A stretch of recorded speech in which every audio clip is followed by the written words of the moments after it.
So the touch strip on the Drumbrute has two functions which come into their own when you're playing the unit live, which is the looper or sort of repeater function, and then the roller function.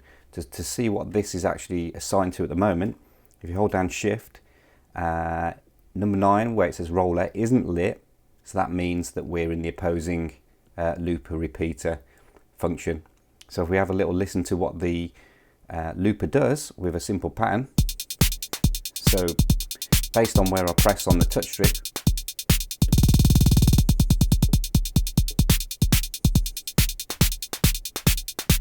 it will obviously repeat that section based on the timings of the pattern. If I put it into roller mode, and then let's have a little go with the cowbell. If we press play, if we press the touch strip and the drum part,